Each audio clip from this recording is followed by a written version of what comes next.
Welcome in, everybody. Joe Quills here with you. It is a Tuesday night here in beautiful Philadelphia, PA. A little cool tonight, but hey, got the window open, got a nice breeze coming in. It's a beautiful thing, and got a lot to talk about tonight. Surprisingly, you know, we got baseball winding down. They're in the playoffs right now. LA's up 2-1. I think I saw. Um, had some college football action because we're in a period of 49 straight days of pro or college football out there. So, these smaller conferences, they play on Tuesday and Wednesday nights. We get action on Tuesday and Wednesday. Here tonight, it's Conference USA, New Mexico State and Liberty, that amazing rivalry. But we're not worried about the football game here. We're worried about some of the topics that we're going to talk about tonight here. Apparently Thursday night, we got the Icy Hot Bowl. Who knew? I'll tell you about that. John Harbaugh, is he delusional, or he thinks his Ravens can still make the playoffs? So we'll talk about that. I'm going to tread lightly on this topic tonight because last thing you want to see is somebody getting sued because I mentioned this, but I saw tonight that Emmanuel Clase could be banned. So, and we know everything about he was put on indefinite leave because of the gambling thing that's been going on. So I'm going to tread lightly on that because I don't want to get us into trouble, but I want to speculate on a little bit, but not too much. But and then we'll get a little sorbet. We'll talk about the managerial openings in the MLB. I'll give you updates. We had one job filled last weekend that I didn't mention last night because swept it kind of timed out, but we can go through that. Dawn Staley had an interesting topic at SEC Media Day about female coaches in the NBA. And I'll give you an update on the Breeders' Cup. We'll do a little side story from Also Eligible. The races have been announced, well, the schedule, I should say. How they'll run on Friday and how they'll run on Saturday. But we'll get to that in a second here. But let me do one thing here. And no, it's not me having to run to the bathroom. I just have to turn the oven off here, or the blower over the oven off. So 1 second here.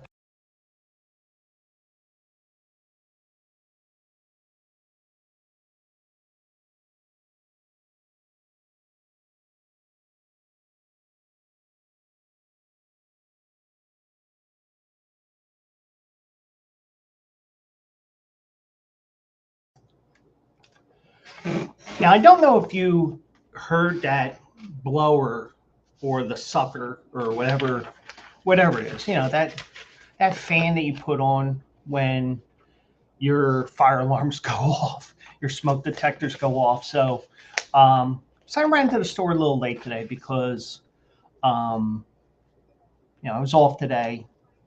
Didn't feel like doing a damn thing.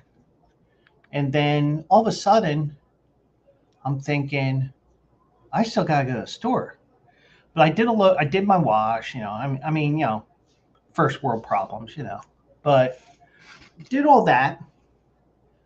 Then I go to make my iced coffee that I have usually in the 5 o'clock hour whenever my last break is at my real job, 5:15, 5:30, 5:45.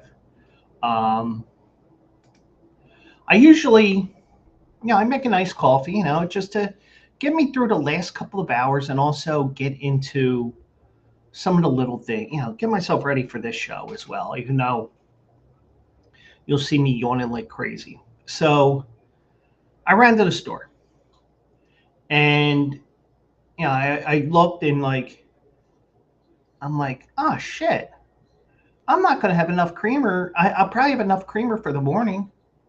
Probably. So, um, so I was like, yeah, I gotta go to the store. So I ran to the supermarket here. I got two of them to choose from, so I chose the one over the other. I'm not saying which one. Neither are sponsors, so the heck with either, both of them. But um, yeah, I had to get my creamer because I've turned into a coffee drinker over the last 10 years. Um, so I ended up coming back. I was like almost 8 o'clock. I was like, oh shit, because I didn't realize I was in the store that long, and didn't think I was in there that long. But get over there, get back, and it's like, oh, it's almost 8 o'clock. Shit. So, so the reason why the fan was on was because near when I was almost done cooking the chicken I had tonight, and oh, all you do is eat chicken. Well, not all the time, but I try to eat as healthy as I can with my palate that I have, which is very, "Ugh, I don't want that food. Very picky eater, but not as picky as I used to be when I was a kid. Um, but when we went, but timer's running down. I'm like, oh yeah, I want to cook these vegetables tonight. I want to microwave these vegetables. So as I go to put it in, beep, beep, beep. I'm like, fuck. So I grab a towel, waved over it like 10 times to get some air circulation there to free up the apparent smoke that was going toward it. So, um, so it turns out, you know, had to do all that. And I didn't even, I mean, I kind of had an idea what I was saying, but I think I was in the line. Let me see something here because I did share this story on Facebook. And if you're friends with me on Facebook, um,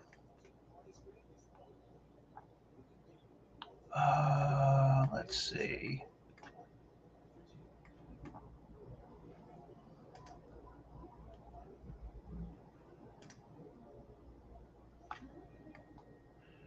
Okay, yeah, this is for, yeah, I shared this. Yeah, I was in the supermarket when I saw this. So we'll get to that Emmanuel Clase story here because um,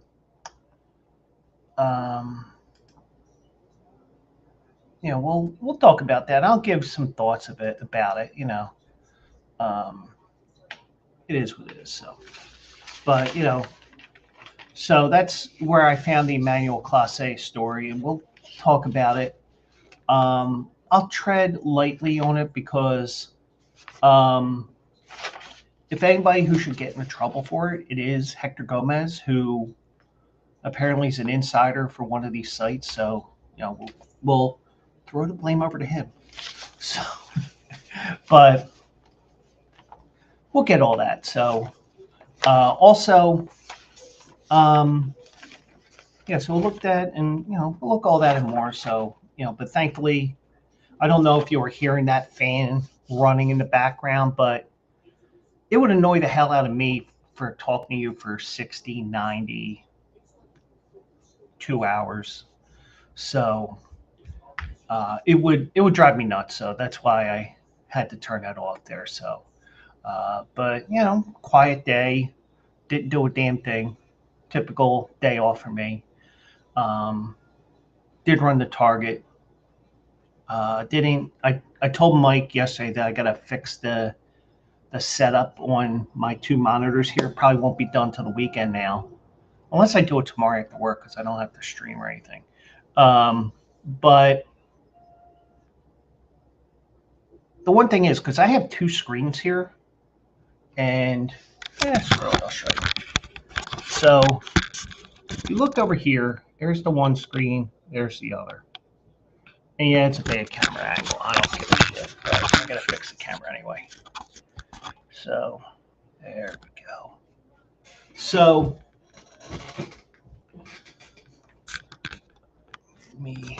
there we go. So that's good enough. So um So, the one thing I told Mike yesterday was I was sitting, and thankfully I didn't have any liquids around me because, I got my keyboard here, which, it's a um, fancy spancy keyboard. I'm usually, whatever Dell will give me, but the one button really started to stick real bad. I'm like, I'm not playing with this shit. I'm going back to this one. Um, so a lot of times what I do when I go and I end up um, when I end up starting work, and I work about 10 feet to my left, um, I actually a lot of times will have either music on or I'll have Twitch on, and I'll occasionally look over and, like, for example, with Out of the Park Baseball, because I usually watch the Out of the Park Baseball streams, like, get some ideas for when I start streaming that soon. And I know I've been teasing that for a couple months. It's just that life gets in the way. It's just like me betting on the horses. Well, why ain't you bet on that horse? Oh, life got in the way. But um, but but the reason why I have to play around with this a little bit is when I went to move the left screen, the screen that I have all my Twitch stuff on, like, my stream manager. I got the Bleacher Brothers tab. I got everything going here. Um, all the stuff that I have here. Um, I look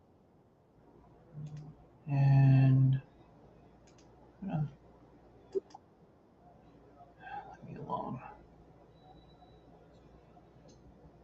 So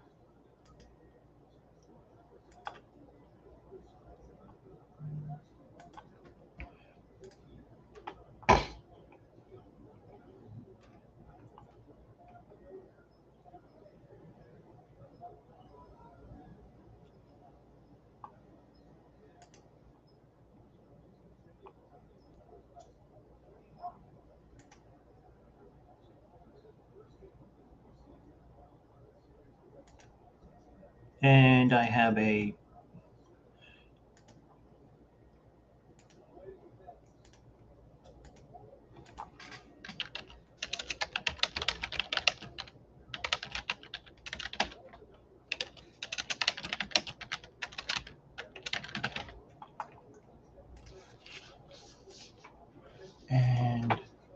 yeah, it did come up here. So we get these things every once in a while. I don't feel like dealing with that bullshit. So so um, so I totally lost my train of thought again. Um, yeah, so I put everything together last minute. I didn't feel like doing anything, and I wanted to do Out of the Park Baseball, and we'll get to that. But maybe because I'm on vacation in about 9 days, 10 days, so we'll do some of that. Even, I mean, we may do late night. We may do, because I don't have to be up. I don't have to go anywhere. It wasn't like my birthday vacation last month where I had an eye doctor appointment. I had to be up early because we were going out for my birthday. We were doing this. We were doing that. Um, everybody,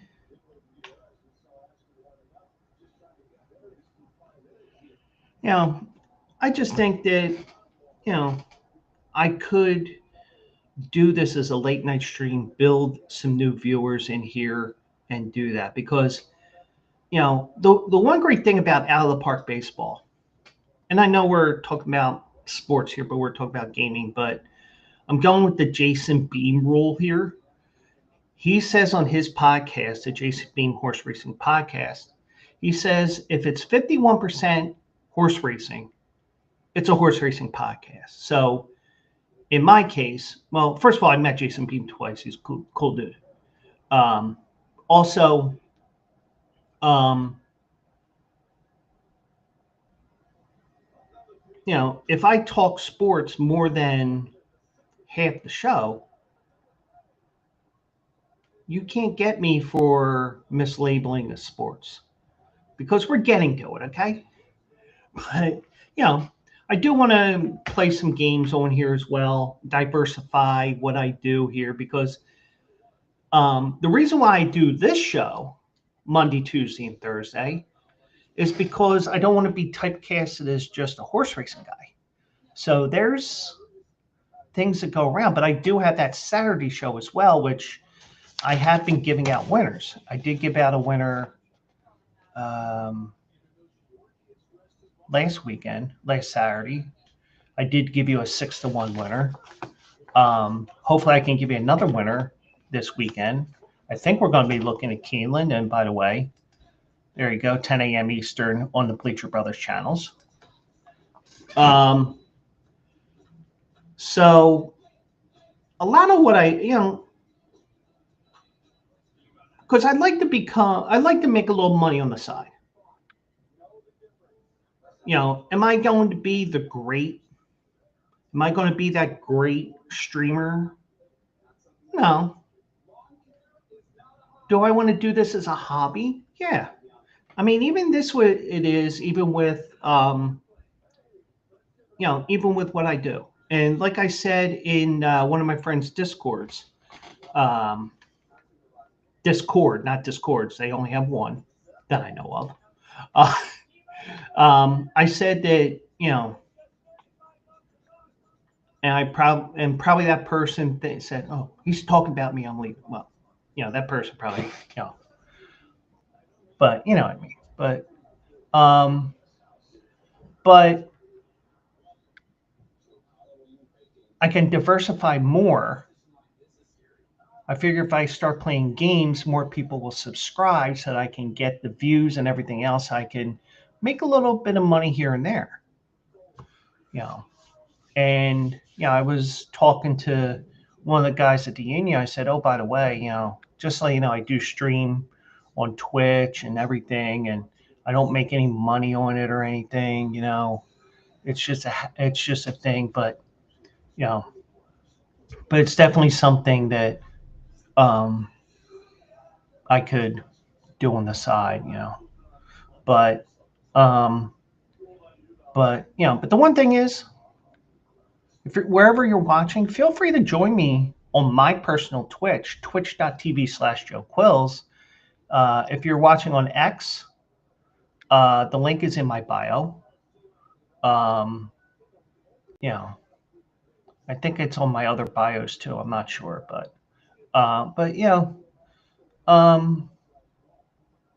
just I have fun here. Like for example, last night we were joking around and being juvenile, and also talking about some things. So, but I mean, that's what this is. It's all about having fun, and if it leads to something, it leads to something. But I mean, but who would want to hire somebody my age? But yeah. So I would think that if I can start streaming out of the park baseball, because they do have people that go, and I'm guilty of this because I go from one guy in the morning and then I go to the next guy and I go to the next guy. Like I'll be sitting in my chair just watching. Next thing you know, I'm 3 raids down the road.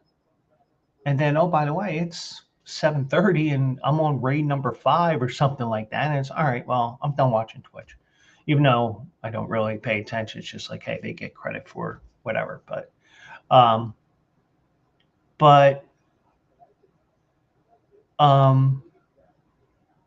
don't be, feel free to follow me, and also feel free to subscribe. There's a lot of streamers on this, and I'm not going to lie. I know that there's people that are much better streamers than I am. It's a little bit of humility in there as well. But, feel free to follow, and if you choose to subscribe, I do appreciate it. I'm never going to be a person that has their hand out saying, you got to do this. Just little by little, trying to build a little more. And what I'm hoping is the out of park baseball people, if they start following me, they'll start following me for when I do stuff like this, get things rolling a little bit. So hopefully that's the case, but that's the plan eventually. So, because I have the followers, I just need the subscribers and all that stuff. But anyways, so um, I'm in this generation where I use Icy Hot, or actually my painkiller of choice right now is aspartame with lidocaine, and this is starting to. There isn't much left in it, so I probably have to get a new one eventually. But thankfully, I haven't had much pain. But we're getting to that time of the year where it just seems like every joint on the right hand side of my body hurts. My right elbow and my right knee specifically. So, when it starts getting colder, and that hour for me to get out of bed turns into two, because instead of looking here and saying, "Oh, that's funny," oh, okay, nothing new in the world, hey, yeah, that's fun, oh, why this person call me, that things like that. So, um, so yeah, so and if Icy Hot wants to be a subscriber, this aspartame with lidocaine, or if aspartame wanted to sponsor me, hey, go ahead. But use it on my shoulder because I screwed up my shoulder a couple years ago. I don't know how. Probably sleeping. Uh, I know it wasn't from other things, so get that out of your head. But I did see this, that they're calling Thursday night's matchup between the Steelers and the Bengals the Icy Hot Bowl, which is a cool thing. It's a funny name. I'm sure with Al Michaels in the booth, he's 80 and he's probably run through his fair share of Icy Hot and whatever. Um,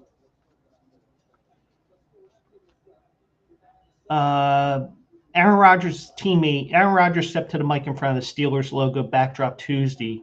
As he did that, Cameron Hayward of the Steelers playfully heckled him, saying, "Oldest quarterback's playing this week. Let's go," clapping his hands. Icy Hot Bowl. I love it.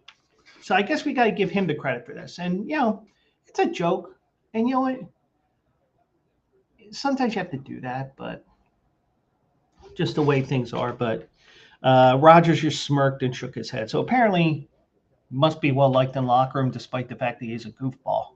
Uh, but Thursday's night matchup, Aaron Rodgers and Joe Flacco will become the second pair of opposing quarterbacks 40 or older in NFL history to start a regular postseason game against each other, according to ESPN research. Now, the one thing I will say is, now Rodgers has a different reason for this. I personally feel that the fact that the NFL protects the quarterbacks as much as possible, that it is possible for a quarterback to get to 40, 41. Tom Brady was like 45 or 46 when he finally hung him up. It's a matter of how many bullets you have left in your arm, your shoulder, and your elbow,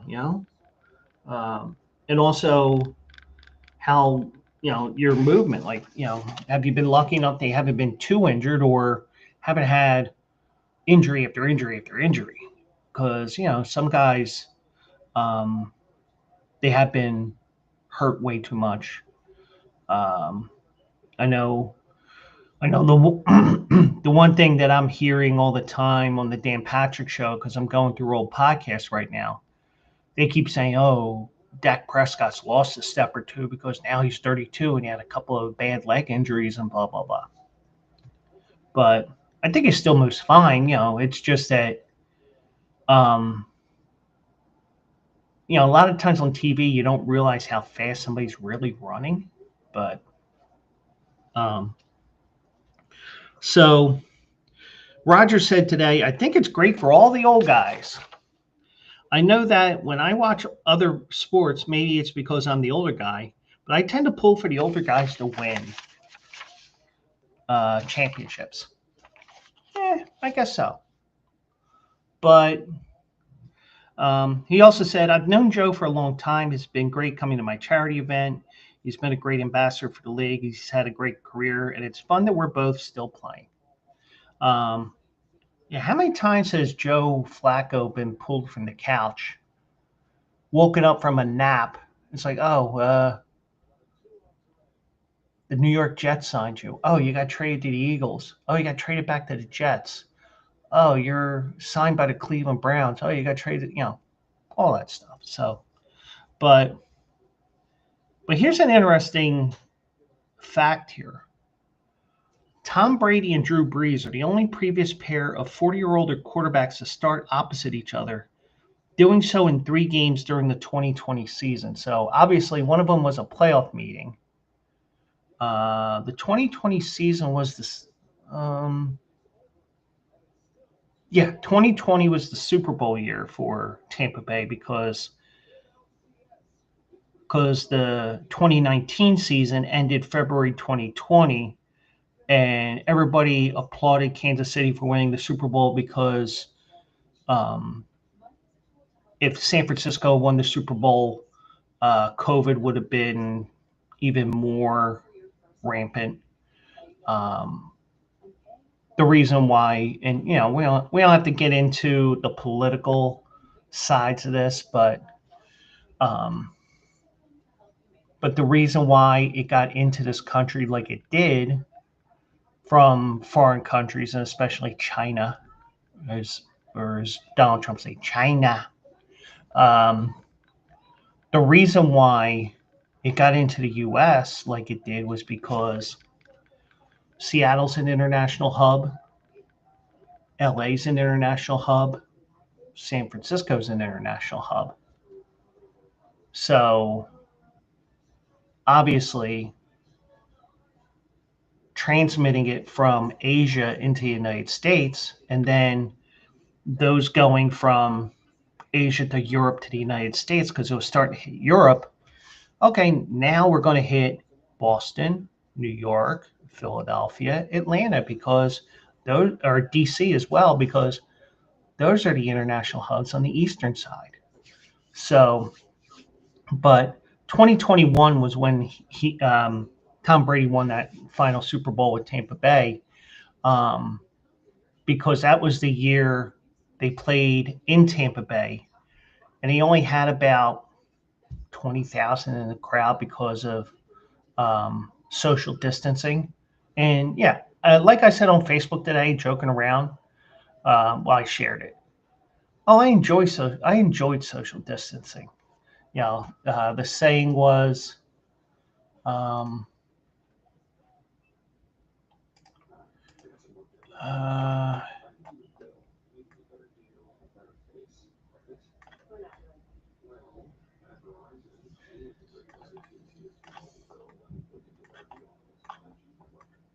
where is it? Actually, okay, it's from yesterday. I shared it. At this time, 5 years ago, it was illegal for people to be within 6 feet of me. I really miss that. Now, you have to understand my sense of humor, because that's something I would say if we were talking about the pandemic or anything like that. But yeah, so apparently, was it had to be the divisional round, because the wild card round, yeah, it was a divisional round, because New Orleans won the division, because Tampa Bay had to win 3 games on the road to come home to play the Super Bowl. Because I remember Heineke almost beat the Tampa Bay Bucks with a losing record that year. And then you had Then they went to New Orleans. Then they went and won in Green Bay. So, but so they played 3 times during the 2020 season. So Rodgers, though, said matchups featuring the two older quarterbacks could happen more in the future as NFL players invest more in taking care of their bodies. That's also a true fact. I also think that with the fact that we're protecting the quarterbacks more and more, I think it's more probable with both what Aaron Rodgers is saying, which, I mean, he's a smart guy. He's a bit of a goofball, but he's a smart guy. So, um, but yeah, I mean, I agree with what he's saying as well. It's why LeBron James is in his 23rd season in the NBA because nobody really went that scientific with keeping in shape to, because the technology has been there for a while now. So he's taken advantage of that. Whereas, it's like, like for example, old school baseball, you'll hear probably pre World War II and definitely pre free agency when that came about in the 70s. A lot of people, a lot of baseball players worked manual labor jobs, whatever they were doing, whatever their profession was, once the season was over. It wasn't, oh, I made $25,000 this year. I ain't doing shit the rest of the year. No, you had to go and work real jobs in the wintertime. And back then, spring training was exactly as the name suggests, because back then it was to get yourself ready for the season.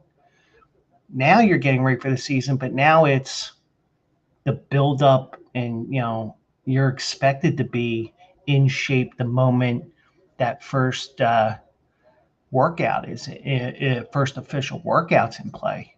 Whereas it's like, oh, you got a month to get into shape for the season. That's not like that anymore. But um, um, so Rogers also said there's one key component, and that's consistency. In order to keep playing at an advanced stage, you have to have some level of consistency to give you the opportunities. And obviously, Joe Flacco's done that as well, and he's done it. He meaning Rogers. So, well, I don't think, well, when it comes to Rogers, he did have that injury. He blew out his Achilles, and he has had his share of injuries, but for the most part, they've been pretty much spaced out, I believe. And I'm not going to look it up or anything like that. And, even though nobody in Philly is playing a game, I'm still looking at my phone because I see an ESPN alert. But when you look at a lot of these things,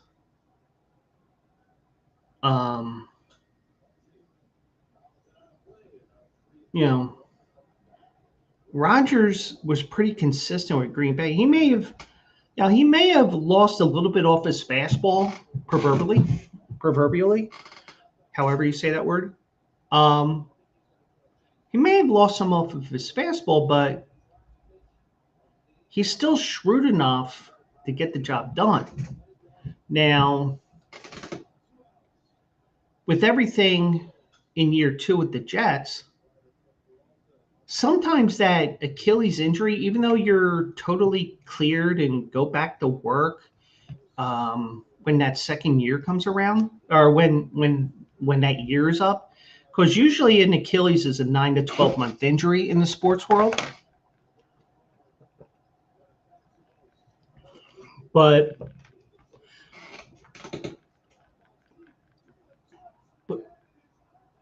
sometimes Dodgers just hit a home run, so they're up 3-1. But sometimes, I mean, the same is true with Tommy John as well. Sometimes it's going through that one down year in order to get back up. Now, we're talking about LeBron James, and we're comparing apples and oranges because he's never really had an injury like an Achilles or a torn ACL or anything like that. So,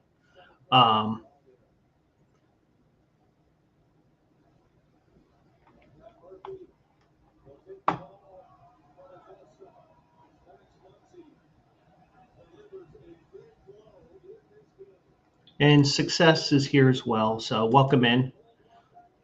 I hope you're doing well out there. But a lot of what they do, you know.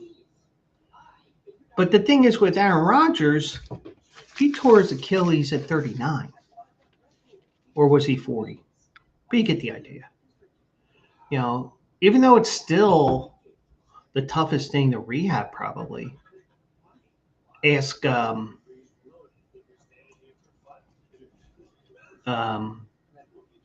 Cleveland's Watson. Why is this Deshaun Watson? You know, look at Deshaun Watson. He tore his Achilles a second time when he was in the rehab process, so he had to start all over again.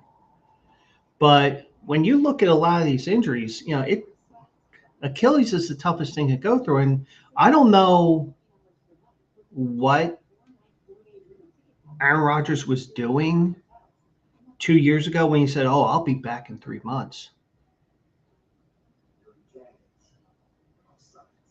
He forced himself back onto the roster, but he didn't play. Makes no sense. But the one thing I will say is, you know, to have that quick trigger, even at their ages, that's going to help both guys. Now, Joe Flacco benefited over the last few years with the fact that he was sitting on the bench, even though Rodgers sat on the bench at the beginning of his career because he had to sit behind Brett Favre for 3-4 years. Joe Flacco has been taking advantage of situations with the Jets, with the Browns, and I think there was somebody else in there as well. Indy, he was there as well, wasn't he? But, you know, I'm not going to look it up. But you get the idea. But Flacco is taking advantage of a situation, and he's a guy you want to have on your team because of the fact that when you look at everything, he can be that extra coach for your young quarterback. He can be that guy who can say, hey, this is what you have to do to win. You have to pay attention to the video. This is what I see. Or, you know, even be that extra coach where it's like, well, what do you see in this video? That's what you can do. So, now,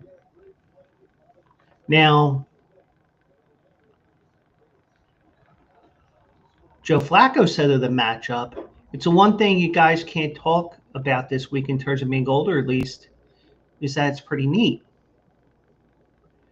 I mean, Aaron's been in the league a few years longer than me, but we both started playing in 2008.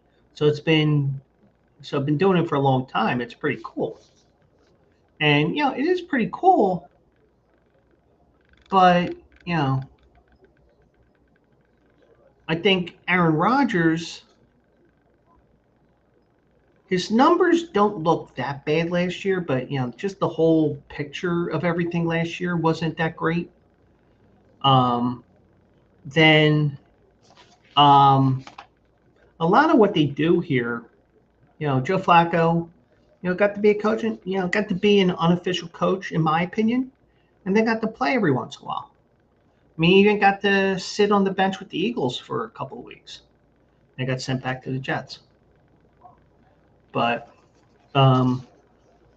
yeah, so that'll be an interesting matchup on Thursday, and also the fact both those teams played on Sunday, so maybe we see an arm fall off, or a leg, or an ankle, or a foot, because they're old. But I over exaggerate, but you get the idea. So,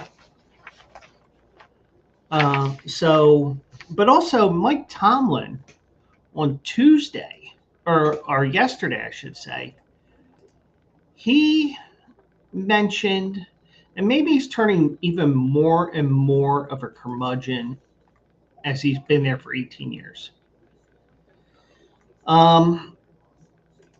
He went out of the way to question the Cleveland Browns and their general manager, Andrew Berry, about a mid-season trade sending Joe Flacco to the Bengals. So Tomlin said yesterday, to be honest, it was shocking to me. Andrew Berry must be a lot smarter than me or us, because it didn't make much sense to me to trade a quarterback that you think is enough to make your opening day starter to a division opponent that's hurting in that area, but that's just my personal feelings. I'm not sure if he's paid attention. Well, Tomlin also said it certainly makes sense from Cincinnati's perspective. He can throw the football. He's always been able to throw the football, arm strength, arm accuracy, blah, blah, blah. That's always been his game. Kevin Stefanski, the Cleveland coach, had no comment about Tomlin's comments. But when you think about it, I mean, helping, especially one of your top, well, actually, all four teams in the division are all blood feud rivals.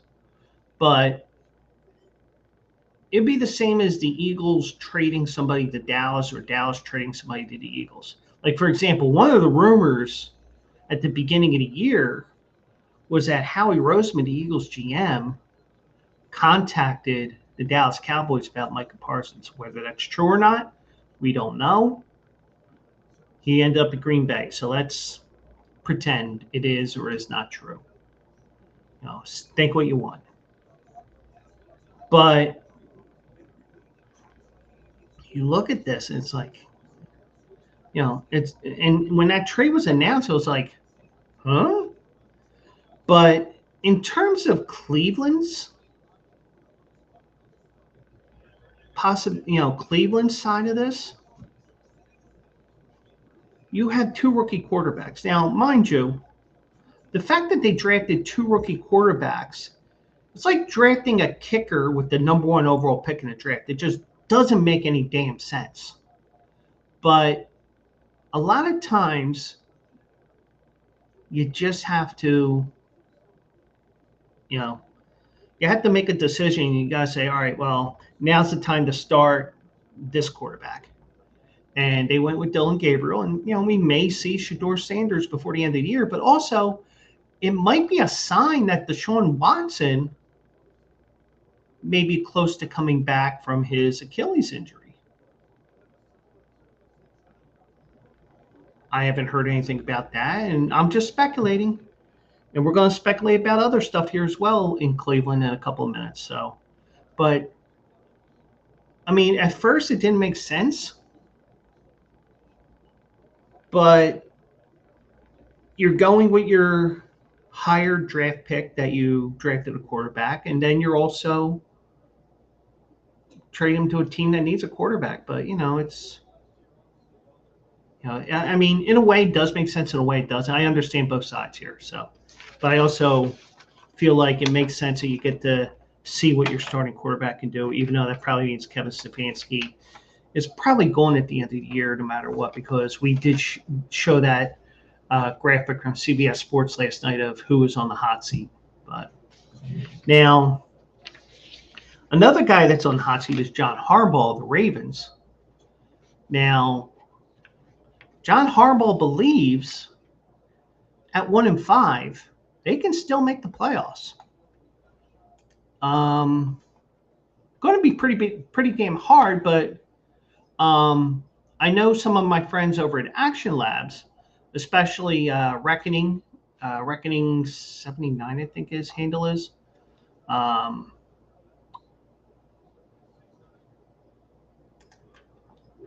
Because he's a Steelers fan, it's like, oh, we're just going to win by default because of everything. But, and oh, by the way, C.J. Gardner-Johnson got released today, so that's probably why he got talk. They were talking about him on X today. But,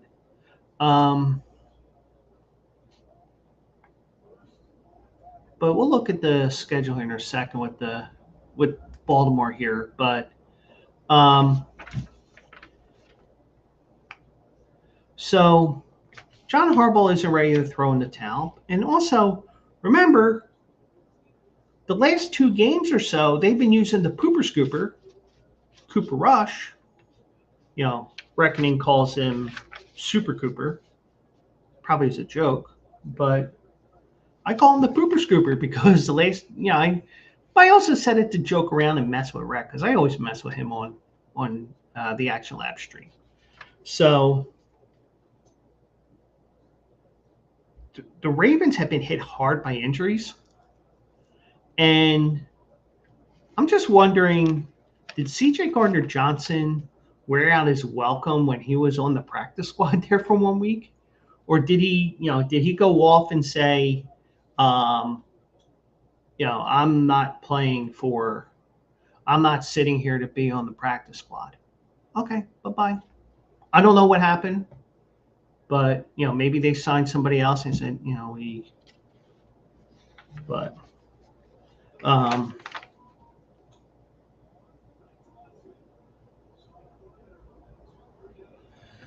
So John Harbaugh said, and you got to say the first name because we have Jim in LA. John said, our focus is going forward in what we can accomplish in the next 11 games and try to earn our way into the playoffs, which obviously, as I was pointing out last night, has not been done very often with the record we have. But we still believe we can do it. Well, first of all, there's a first for everything. So, it's happened a couple of times, but you get the idea. So the one thing I would say is, like they say in Animal House, was it over when the Germans bombed Pearl Harbor? Hell no. But John Harbaugh also said, all of our focus goes to really 2 things: the bye week and work through every aspect and issue that we can find every way that we can be at our best going forward with the players we have. Now, they're on a bye this weekend. So the bye may be the best thing for them because some guys can actually get healthy or healthier. Because, even with the bye week, I still think, if you're not hurting, you're just not playing in the NFL. Or you're a kicker or a punter. Well, even a punter gets hit a lot. But Lamar Jackson will probably be back right after the bye. And they mentioned somebody else here, but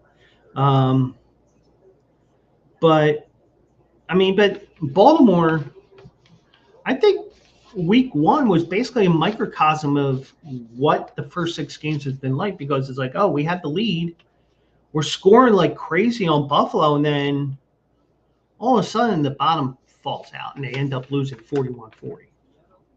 Because they were up 40-25 with 7:16 remaining, and they ended up losing 41-40. They came back and beat Cleveland in week 2.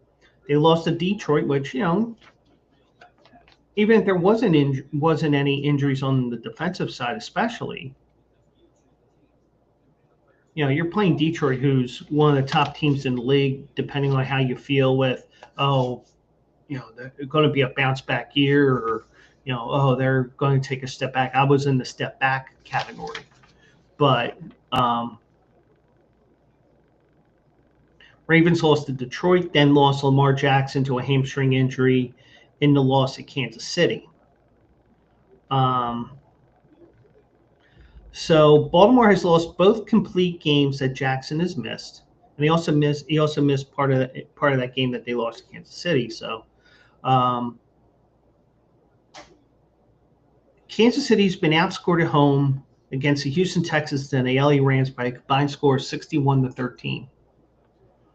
Moreover, the Rams were without linebacker Roquan Smith, who has a hamstring injury, and fullback and five-time Pro Bowler Patrick Ricard with a calf injury, among others.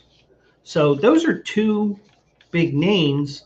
Now, Ricard, he catches some passes out of the backfield. He occasionally gets a run here or there, but, he's a blocking back that's going to help Derrick Henry. But the defense is really taking a hit because they're giving up 32.3 points a game right now. Worst in the league by far. At least I think it's by far. And they're 29th in opponent total yards allowed with 380.8 a game. Now, if the Ravens do make the playoffs, and, here's the thing. Do I think John Harbaugh's delusional? Yeah. But you know what? If Lamar Jackson's healthy, he's a regular season quarterback that can win games. We've seen what he can do in the playoffs, which, is a lot, but not enough to get you over the top to the Super Bowl. We've seen it the last couple of years. Now, like, for example, last year's game in the playoffs, that was just dumb luck what happened there with the 2-point conversion. But you get the idea.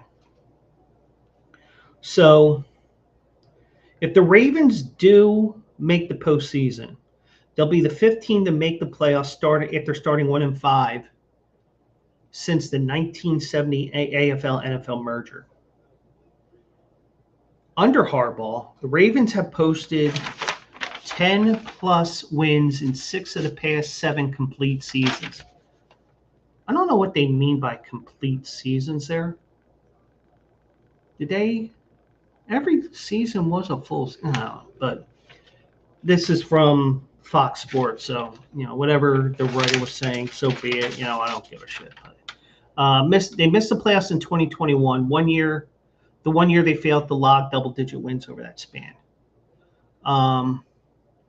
So when they come back from the bye week, they have a home game with the Bears on the 26th. Jackson and Smith are expected to return to action. So we can potentially see a run by the Ravens here. Now, we're starting to see the maturation of Caleb Williams, even though he still has those fingernails polished, probably. I can put a dig in there, can't I? But because I don't have any finger polish on mine. But sorry about that. But when I look at this, and you look at the schedule, and I'll share my screen. Fuck it. So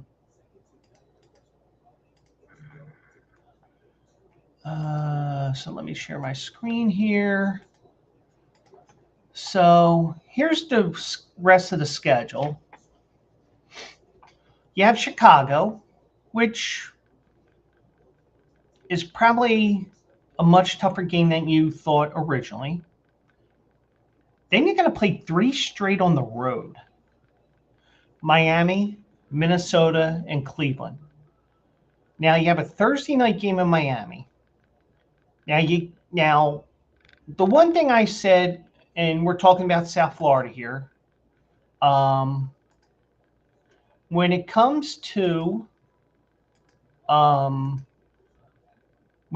Florida, Tampa Bay, and maybe we can throw Jacksonville in there as well. With Miami, what has helped them in the past is they're in the shade when they have those 1:00 games, and those teams that go to Miami, they're baking in the sun with their dark uniforms on. Because remember, this isn't college where you have to wear your dark uniforms. In the NFL, you can choose. So you have Miami, which could be a win, but you may have a new head coach in there. Who knows? Because Mike McDaniel is the top guy on that list I showed last night. Then you got Minnesota. That probably will be JG McCarthy, and he's lost some time this year, so it's a toss-up what you'll get from him.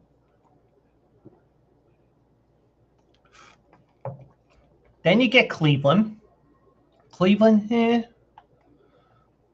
The Jets, Thanksgiving night with Cincinnati, and as of right now, when it comes to that game, all I can say is because that tryptophan better kick in, because this is going to be one of those few years that they can't flex out of this game. At least I don't think they can. And you end up with a horrible matchup this year for the first time in a while on Thanksgiving. Now, I'll suggest this.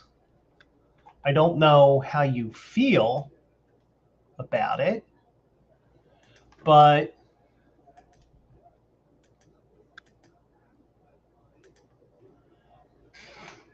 I'm a believer that we don't necessarily need Detroit at 12:30, Dallas at 4:30, and then the Thursday night game on NBC. I would like to see them mix things up here and occasionally give Detroit the 4 o'clock game. Or if they want to do it as the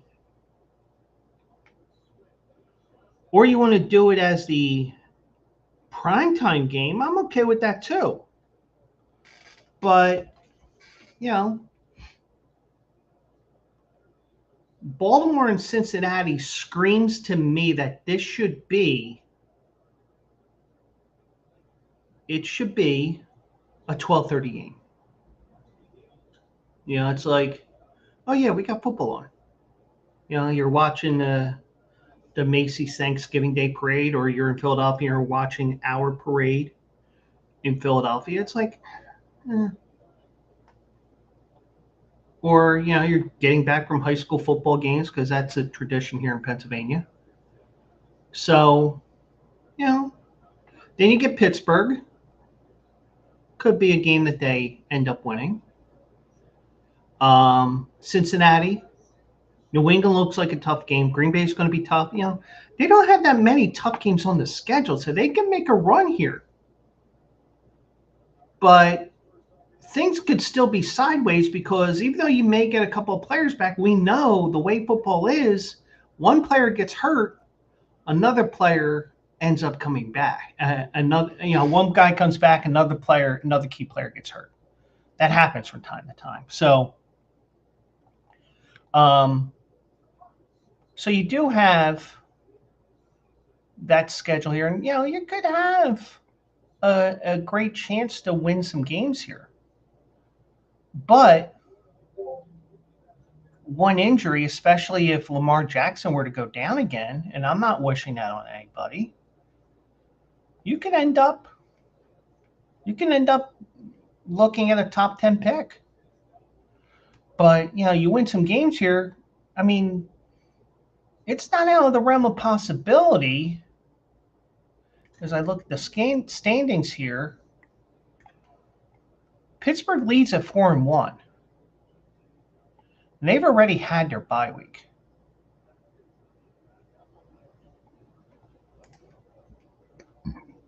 So, especially, that first game in December, you may see a beat up Pittsburgh team facing Baltimore. But Baltimore can be just as beat up too. So,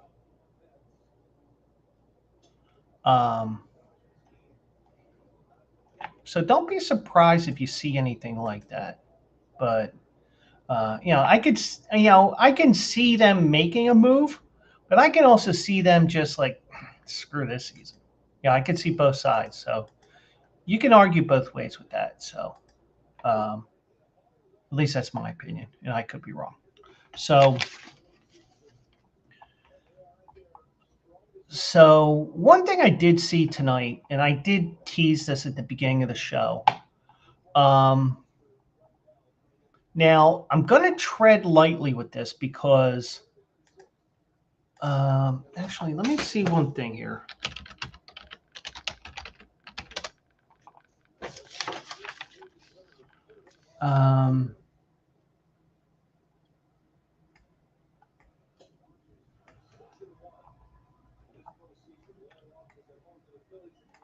Okay, so Emmanuel Clase and Luis Ortiz were reportedly banned from a Dominican league, from a Dominican Winter League.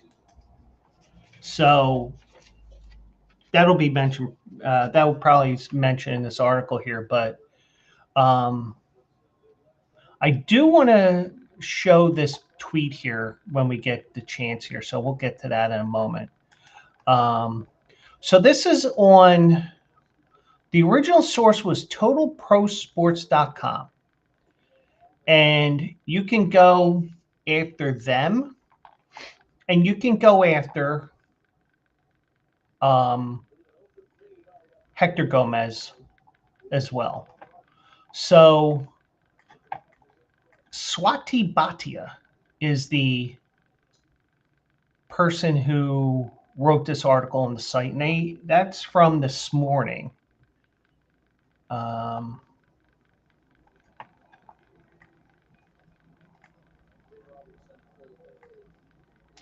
Now, I'm going to tread lightly here because I'm not getting myself into trouble here. So, but I will say this. Where there's smoke, there's fire. And I've even had a couple of comments when I retweeted Hector Gomez's post. So, according to this article here, well, first of all, the background, he was placed on administrative leave earlier this year while MLB investigated his connection to alleged sports betting activities. Although no formal statement was released at the time, MLB extended his leave indefinitely. So that's the key, indefinitely. And I will share the tweet here. It turns out, and he's also had comments here as well. Like his pinned post is one about Wander Franco. It's very unlikely Franco ever plays in MLB again, judged by the results of the investigation are currently being carried out, which directly commit him to accusations against himself. So Hector Gomez is through his source. I don't know if this is the Total Pro Sports site or they're running with what he said. Hector Gomez says, Emmanuel Clase will never pitch in MLB again. The gambling evidence found against him is irrefutable. So, and by the way, the four of you that are watching on Bleacher Brothers, you can also follow me on Twitch, by the way. And of course, some comments here are fair and some are not. It's a shame he's not the international face of baseball that MLB couldn't afford to lose. Could just blame him as interpreter, keep pitching and making money, but alas, he's just a one-way all-star closer.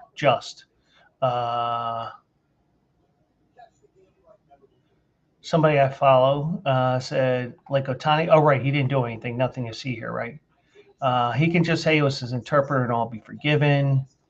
Now, this is a fair point. The digitalization of legal sports gambling is cancer. Yeah, I believe that. And, you got Otani Betts picture there. Now, here's, fair, maybe, maybe not. Funny how they laid the hammer down so quickly on these guys, Ortiz and Clase, but Wander Franco still hasn't been banned for life. Now, gambling in baseball is automatic. You bet on baseball, you know, you'll get the lifetime ban. You can sign back up in a year.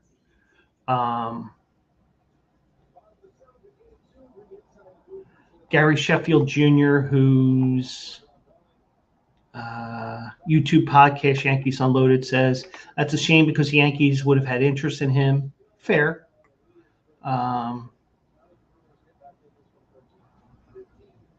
Paul Dolan, he'll be back in 26. Thanks. Oh, that's a parody. Okay. But still, that's still a fair point, even though it's a parody. Clase close, I see what they did there. You see, and some people talk about the interpreter because that's the thing with Otani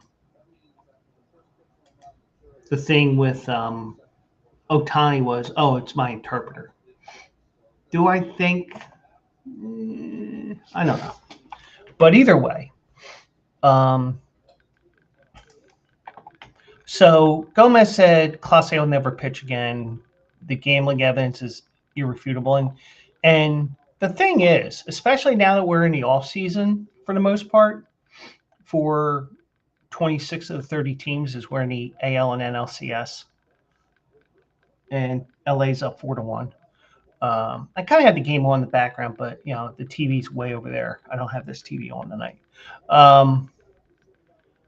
When you think about it, and I remember this when I had a personal injury case many years ago when I was still in college. The first time around, which was over 30 years ago, the lawyer told me, you may not hear from me for years. And then all of a sudden, hi, this is so-and-so, Joe's lawyer. Yeah.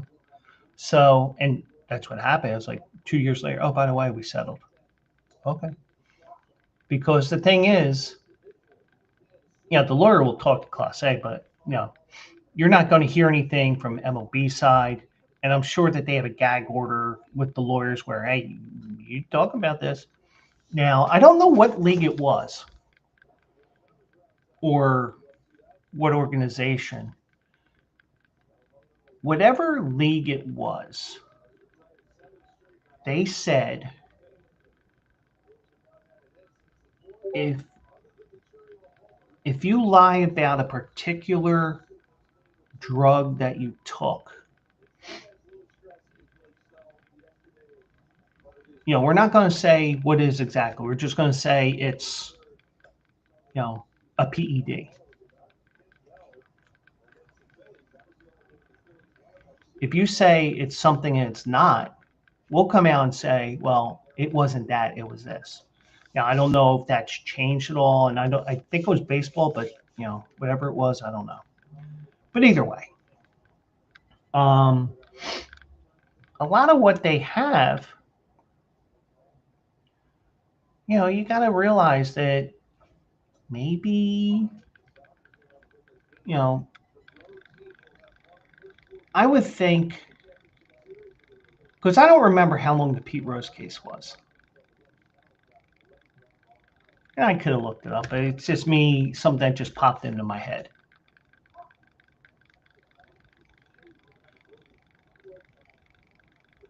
This could be a case where we may not know about this until maybe even next February when pitchers and catchers start to report. Because, and the one other thing is, even though you have a lockout coming after 26 or some sort of a work stoppage, probably end up being a lockout like they did a couple of years ago. Even though you have November, however many days after the World Series that they end up going to they lock the players out. You can lock out for 6-8 weeks, other than the fact that you can't, if you're a free agent, you can't sign with another team. Other than those type moves, in terms of on the field stuff, nothing, the lockout doesn't really take that much of a toll until February when, oh, by the way, there's nobody practicing because they're locked out. But the minor leaguers do, I think, as long as they're not on the 40-man roster or have a major league contract of any sort. But, like, for example, all those Florida towns that host spring training, they're going to be taking a hit too. So, it's like, So, but when it comes to Clase, now he was one of the most dominant closers of the past 3 seasons. And he might have been a guy that the Phillies might have went after. I believe they were looking at him, and then everything started to hit the fan with this.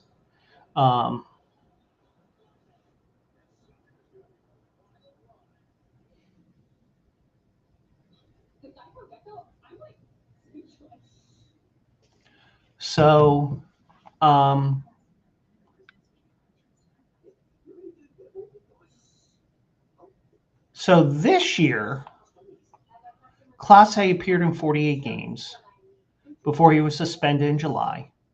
Suspended, put on leave, I think is the better phrase, but we're using their words. Coming out of the bullpen, the 27-year-old had a 3.23 ERA with a 5-3 record, 24 saves, and a 0.7 WAR.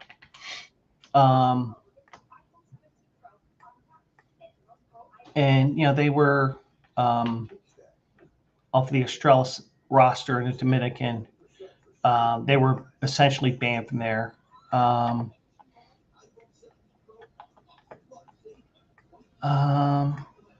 going to play that video here.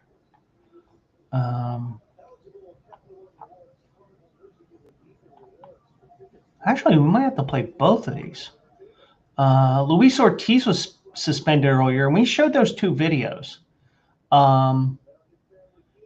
He had similar gambling allegations.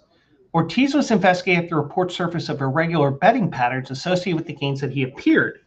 Now, he appeared in 16 games before being suspended in June, and Clase was in July. Now, because of the ongoing investigation, both players have been ruled ineligible to play in the Dominican Republic's Winter League with their team, Estrellas Orientales, confirming that they have been removed from the roster. Cleveland stayed competitive throughout the season. They ended up winning the division, but they lost in the wildcard round to Detroit. So let's look at these videos here.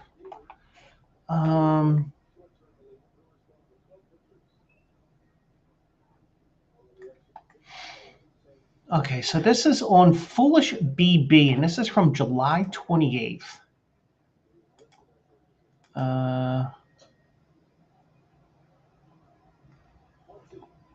Okay, so it's a compilation of pitches here that I will be showing here.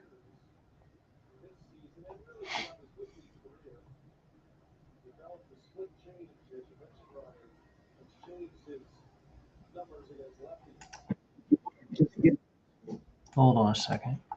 So we're going to show this video here, and this is from July 20th. This is video I haven't seen. So this is from Foolish Baseball on X, Foolish BB on X. So let's see. If you want to just get it down to its slowest common. First pitch, that does seem suspicious, but we're also seeing just one pitch in different at bats. We're not seeing like the whole at bat here. So could it be suspicious? Maybe. Also, when was this game? Because you have all these empty seats here. I'm wondering if it's an April game. That's just me. The denominator. Chitter Kerstad. Okay, so that was in April. That was a slider sweeper. Actually, it was a cutter.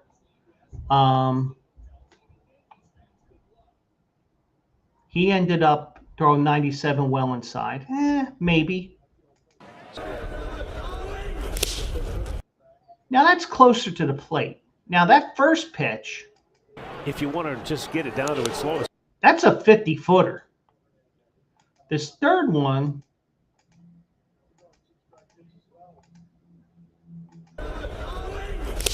that's a little closer to the plate.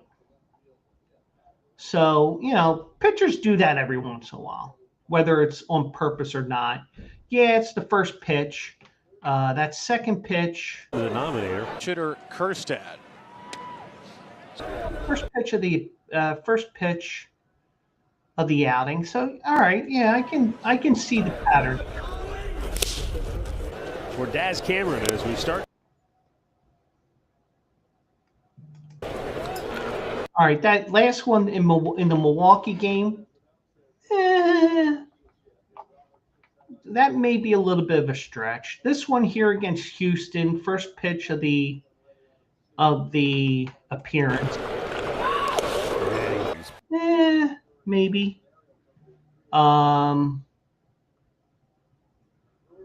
This was in Houston, first pitch again. 2 outings ago, it was an Side. unearned. It's a one-run game here in the ninth. That was way inside as well. If you want to just get it. So now they're all looking at the first pitch. And the thing is, they do have bets, and this is what got Luis Ortiz in trouble, was the first pitch was, people betting on the first pitch of the at-bat.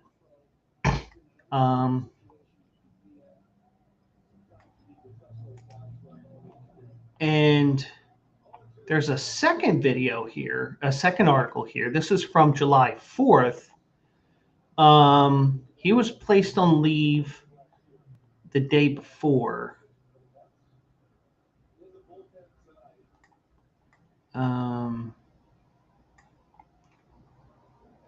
So this is from Cutter is King.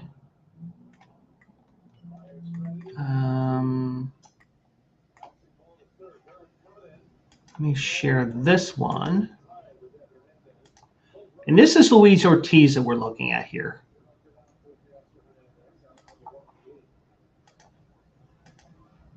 Started because Let's go back here. And this is one where just realized he screamed fuck after striking him out. Yeah, he's guilty. Okay, so let's see. a little longer. And it just started because he might have been the only guy. He was the first guy, I think, that threw 100 pitches. A little longer. And it just started because he might have been the only guy. He was the first guy. All right. Let's watch it one more time here. I think that threw 100 pitches. A little longer. And it just started because he might have been the only guy. He was the first guy that.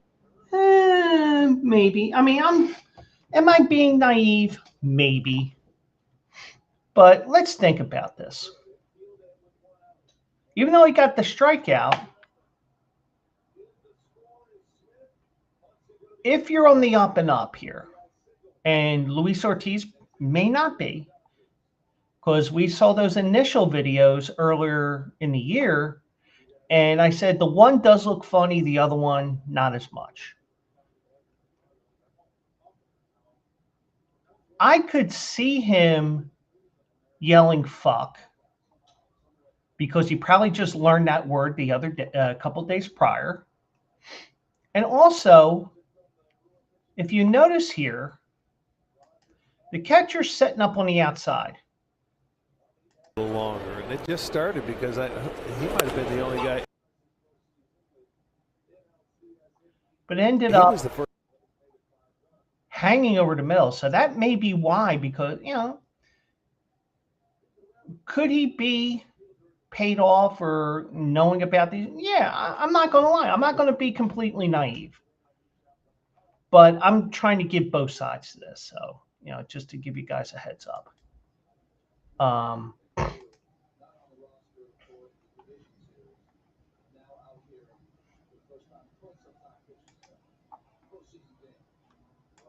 So, not going to lie, you can argue both ways on that. So that's that one. So let's go to the second one.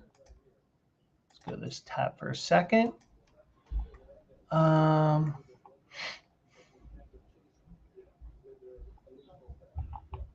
this is from July. The post is from July 3rd. And is this the same at bat?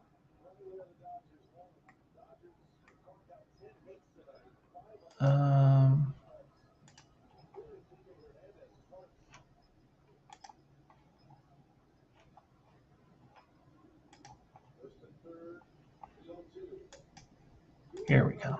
Let's see this one here. Longer, and it just started. Yeah, it's the same pitch. He might have been the only guy. He was the first guy I think that threw 100 pitches. Longer, and it just started because he might have been the only guy. He was the first. And also, he said 103 pitches as well. So it's the same thing. It's the same video twice. It wasn't two different videos. Okay, that's fair. So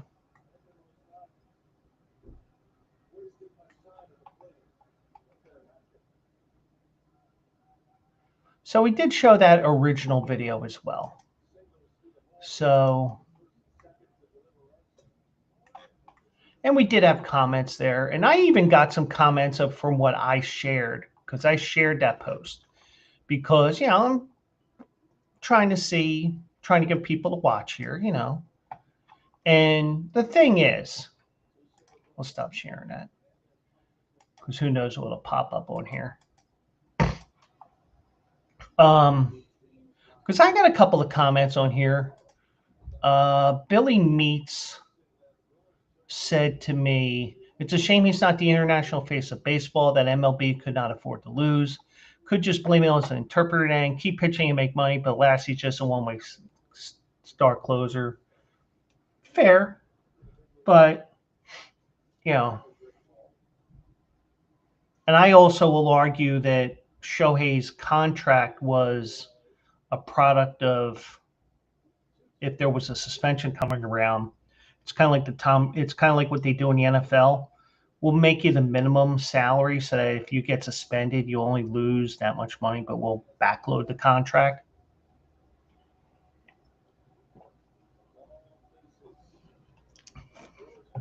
But I wouldn't be surprised how true this is. But, and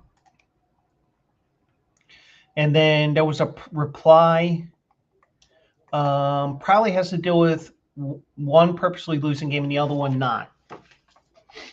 Now, he did have a incredible season in 24, and then kind of tanked a little bit, you know, if you want to think that everything's on the up and up. And if he does get banned, I'm imagining we are going to see all the evidence out there.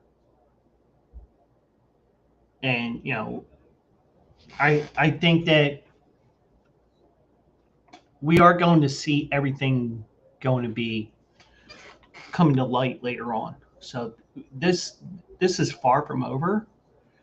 I mean, we may not hear anything about this case again for a few months. And this is just something that we're talking about because, you know, I'm on my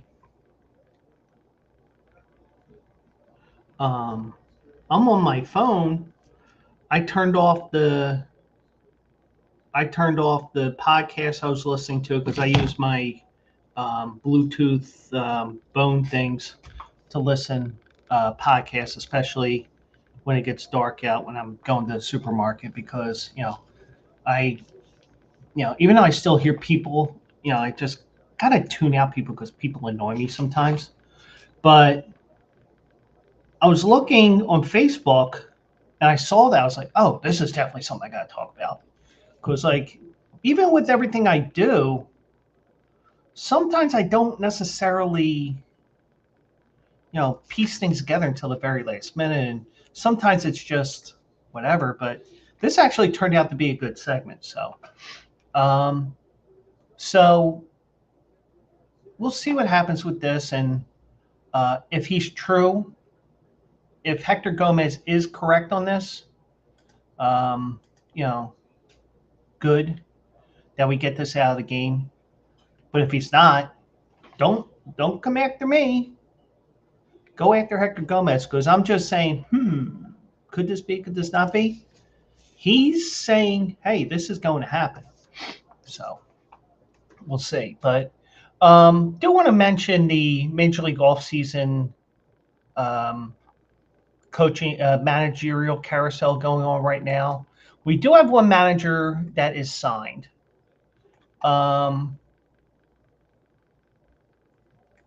Now, we did have a couple of guys who were let go during the season, but since the regular season ended, Rocco Baldelli was fired. San Francisco fired Bob Melvin. Texas Rangers announced that Bruce Bochy would not return for whatever reason that is, whether it was because, I'm going to San Francisco or whatever. But Ron Washington and Ray Montgomery was interim for Ron Washington when he had the heart issue. Both of them will not return to the Angels. Brian Schnicker informed the Atlanta Braves he won't return as manager. That might have been a firing. Who knows? And then yesterday, Mike Schilt announced that he was retiring. So right now, the openings right now, San Diego, top potential candidates right now, and this is a brand new position, so they may not have all their ducks in a row with who's going to take over, because this came out of left field. AJ Ellis, former Phillies legend, and note the sarcasm there. He's a special assistant to the GM AJ Preller. Played 11 seasons for LA, Philly, Miami, and Padres. So he's a catcher. Okay, yeah, I see that. Ryan Flaherty, the bench coach for the Cubs, played 8 seasons for Baltimore, Atlanta, and Cleveland. Maybe a good thing. And also, if you're a bench coach, you're in the mind, you're thinking along the same wavelengths as the manager. So that's why, like, for example, when Rob Thompson became the Phillies manager, when Joe Girardi got fired, he just shifted over a chair.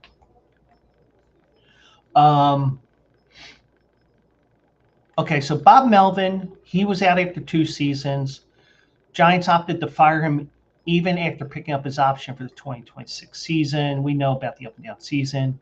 Top potential candidates, Craig Albernaz, who's a associate manager with the Guardians. He previously worked with the Giants as a bullpen and catching coach. Here's a surprise name, Dusty Baker. I thought he retired. Well, I guess he kicked the tires and say, hey, you want to come back?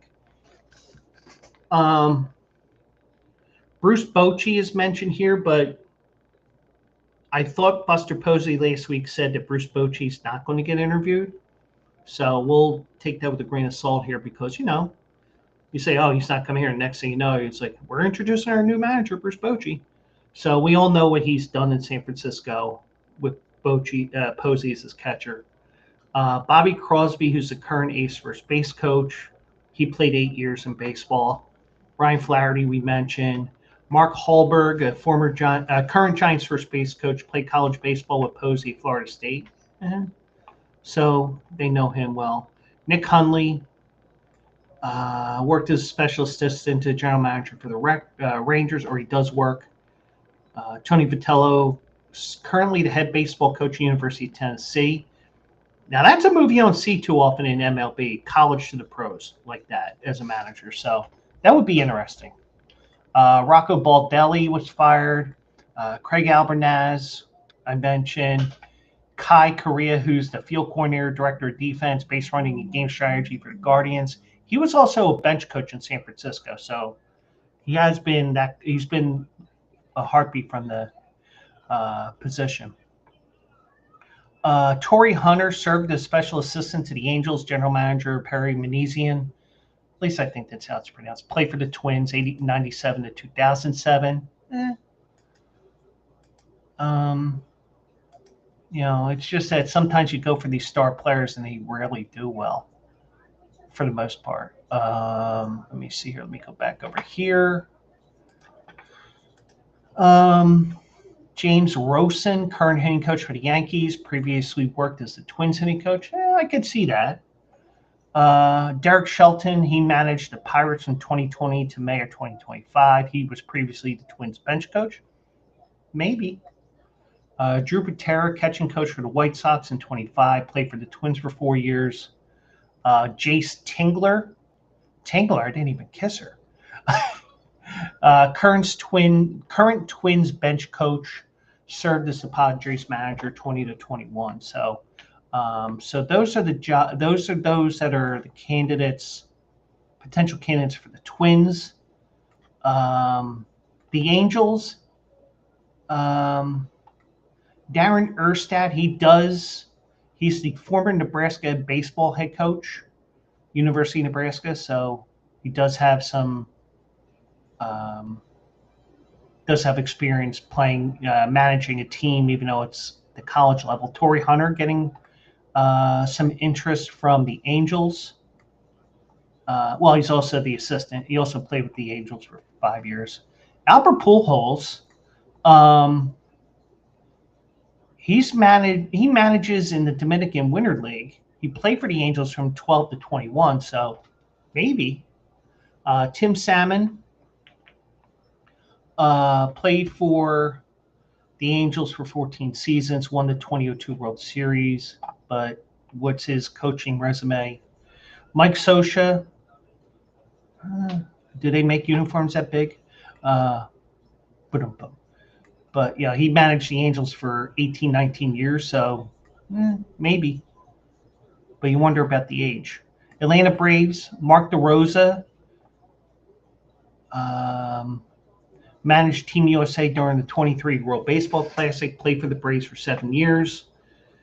Mark DeRosa is a name that could pop up here as we scroll down here. John Gibbons managed the Blue Jays 2 different times. David Ross managed the Cubs and also played for the Braves. Walt Weiss is the current Braves coach after managing the Rockies and also played with the Braves for 3 years.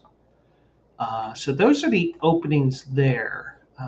Braves, it's 2, 3, 4.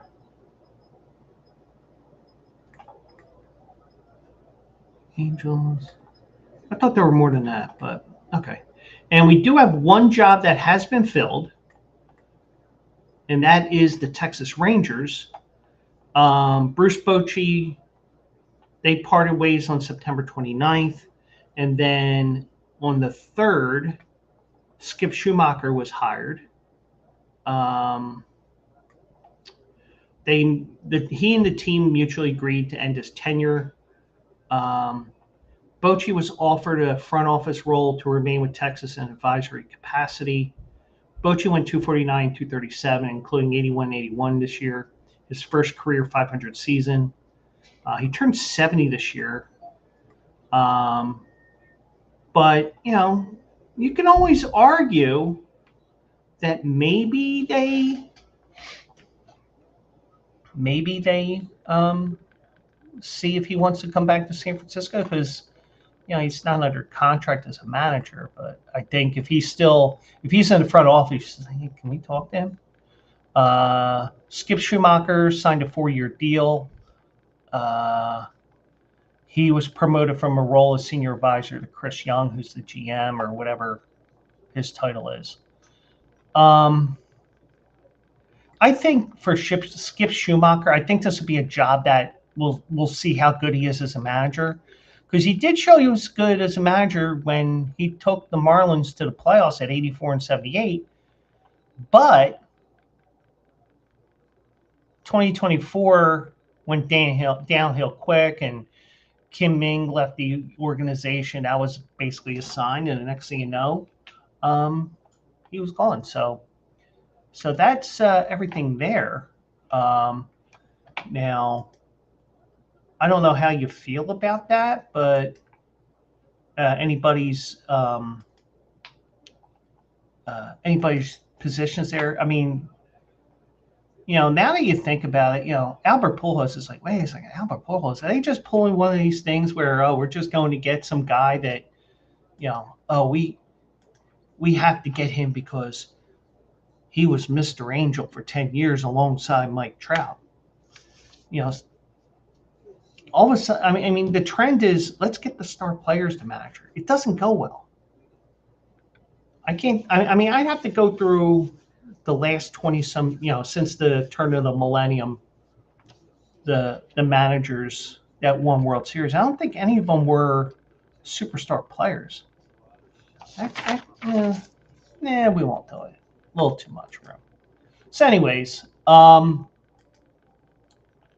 so that is the managerial update. Now, the one thing is when we look at baseball, or not baseball, we look at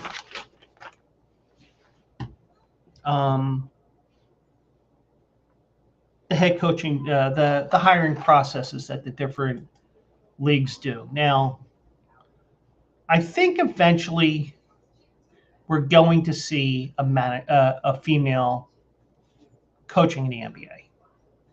I think it's going to be a special person, Becky Hammond, maybe Dawn Staley. But Dawn Staley said today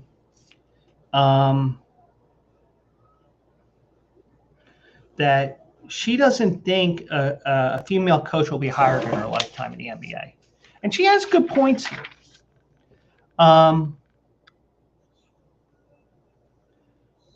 She thought, I don't think it's going to happen, and I hope I'm wrong. Now, Staley said if Knicks have a 5-game losing streak, and that's because she was interviewed by the Knicks last year, it's not going to be about the losing streak. It's going to be about the female coach, which is fair, but, but I just think that we will look into that. So I'm going to take a quick break here, and we'll finish up the show right after this.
Okay, we're back. I do apologize for that.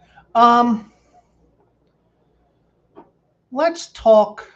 Well, I am going to share one other thing here because I did see this tonight, but I didn't do anything with it until now.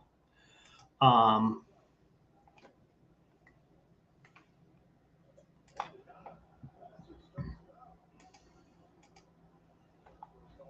I do want to mention this as well.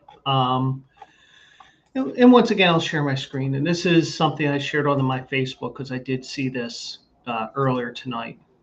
This is from Nick Mangold, and he's the former Jets center. He announced today that he's in need of a kidney transplant. So in 2006, he was diagnosed with a genetic defect that's led to chronic kidney disease. After rough undergoing dialysis, as we look for a kidney transplant, I always knew this day would come, but I thought I would have more time. Unfortunately, I do not have any family able to donate at this time. So that's why I'm reaching out to you, our Jets and Ohio State communities. I'm in need of a donor with type O blood. If you're willing to find out if you could be a match and donate a kidney to me, please go to the site and click on the link to indicate I want to donate my kidney. Search his full name, Nicholas Mangold, and the birthday of 1/13/84. I'm deeply grateful to anyone that would consider donating. So he also says, while I'm in a tough stretch, I'm staying positive and focused on the path ahead. I'm looking forward to better days and getting back to full strength soon. I'll see y'all at MetLife Stadium in the shoe very soon. So, and it's from New York Post Sports. I'll say this, hopefully he does get that. He does get that. Does get that kidney. Of course, I believe that everybody should live as long of life as possible, and unfortunately, these things happen from time to time. But I'm not going to get too much into it, other than just something that was seen today. So, final story I have here, and this is one where don't really need to print. Let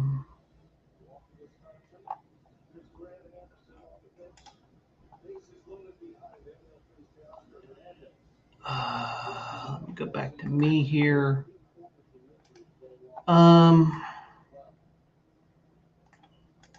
The Breeders' Cup schedule has been announced, and Friday will be Future Stars Friday yet again, and then we will have the big races on Saturday.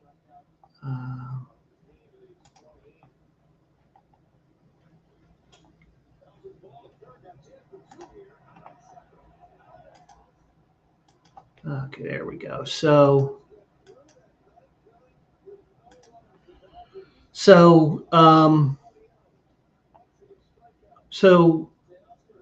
all the races will be on the Peacock. So, it'll be a long day for the guys on NBC/Peacock. And the races on Friday the races 6, 7, 8, and 9 to 4. The first 4 juvenile races will be on Peacock. So you are looking at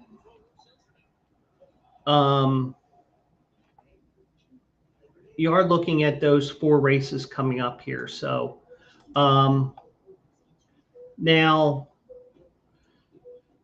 the one thing is, and I will probably have a better idea of this both this Friday and next Friday, because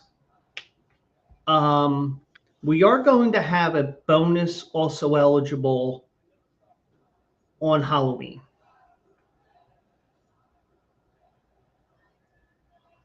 Now, what we do that day, I don't know. But we will be looking, we'll be talking about all 14 of the Breeders' Cup races. That's guaranteed. Now, what we do in terms of everything else, we'll see. But we do have those races there. And once again, the Breeders' Cup Classic will be not the final race on the card or the final race of the Breeders' Cup sequence. It'll be race 9, so that'll be the beginning of a final pick 4 of the day, I imagine. So, but the thing is, because NBC and their networks carry this, and they have the Breeders' Cup Classic on regular NBC, if you want to call it that, that's why the Breeders' Cup Classic is on free TV, so to speak, at 6:25 p.m. Eastern, 3:25 Pacific, because NBC has to go to Saturday Night Football. So I'm pulling up the article from the Daily Racing Forum. It'll be the 6th of 9 Breeders' Cup races scheduled for Saturday. Breeders' Cup organization announced today. It's the 3rd year in a row that the Classic has been scheduled in a slot in the middle of the Saturday slate rather than a traditional spot at the end of a card. The positioning allows the race to be televised live on NBC's flagship broadcast station, or as I like to call it, regular NBC. So it's going to be at Del Mar again this year, the 3rd year in a row, the 3rd straight year that California Track has hosted the event. So NBC will be live from 3:30 to 7. And as you see on the schedule here, the Turf Sprint will be the first of those races. And I still have Be Right Back on here, so let me fix that because I'm a dope. There we go. So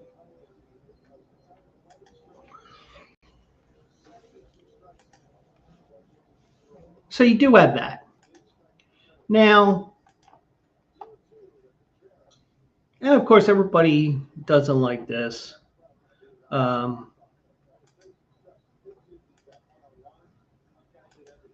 But when you look at everything here, and I'm going back to the article here, now the 3 Breeders' Cup races, which will be afterwards, the mile, the dirt mile, and the filly mare turf, are scheduled to follow the Classic. They'll all be broadcast on USA Network and live streamed on Peacock, the NBC subscription service. The first race of the slate, the filly mare turf sprint, will be on USA Network and Peacock.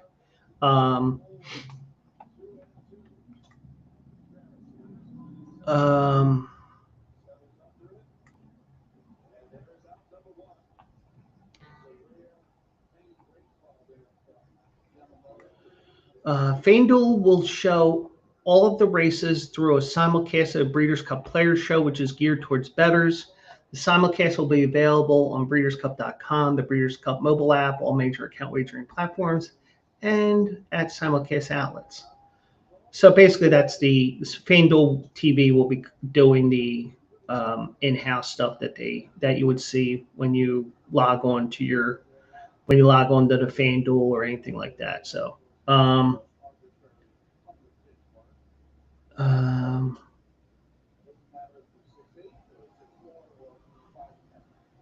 It says here, since shifting the Classic 3 years ago to an earlier time slot, the handle has risen on the Saturday card, according to figures compiled by the Daily Racing Forum. last year, the handle in the Classic was up 15.4% compared to the Classic in 23, which had one less horse in the field and went off approximately 1 hour later than the 24 edition. Okay. But the one thing to remember, you do have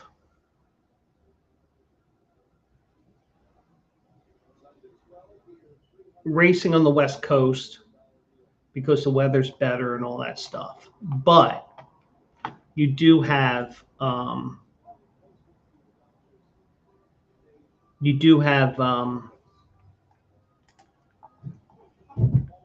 lot less.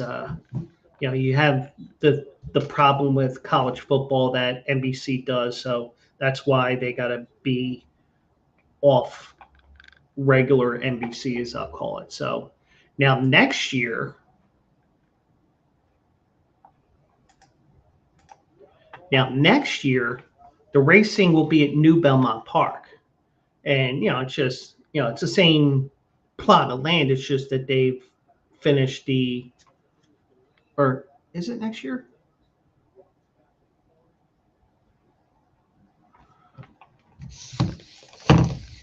I'm getting my Breeders' Cups.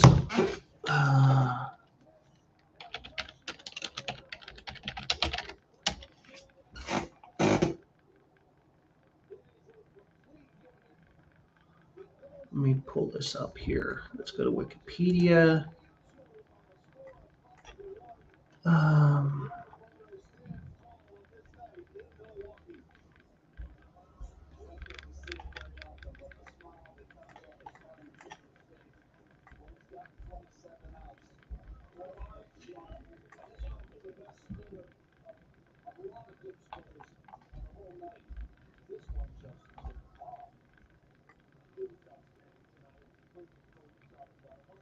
Let me see here, because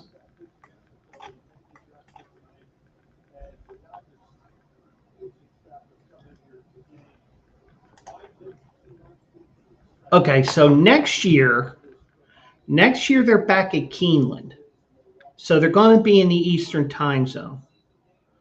So for those that don't like that the Classic is not the last race of the Breeders' Cup races, next year you probably see that as the last race because of the fact we're in the Eastern Time Zone. 27, same thing, Belmont Park. Now, with Belmont Park, the one thing you have to remember is, well, Keeneland does not have lights. The reason why Santa Anita and Del Mar, it got pushed up is because of football, and also because of the fact that you do have them on the West Coast. So, it's right now it's only 8:03 there. But Keeneland does not have lights. Belmont Park does not have lights.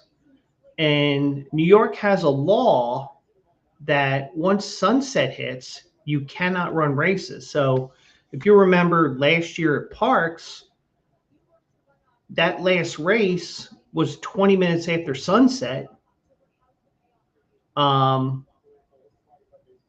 You had Jessica Paquette calling this race in total darkness, and she, considering the obstacles that she had, she did a great job on that race. And everybody gives her a hard time about it, but I'll give those people a hard time back if I ever saw them. But seriously, the next 2 years are going to be on the East Coast, or in the Eastern Time Zone. So I imagine we are going to see post times.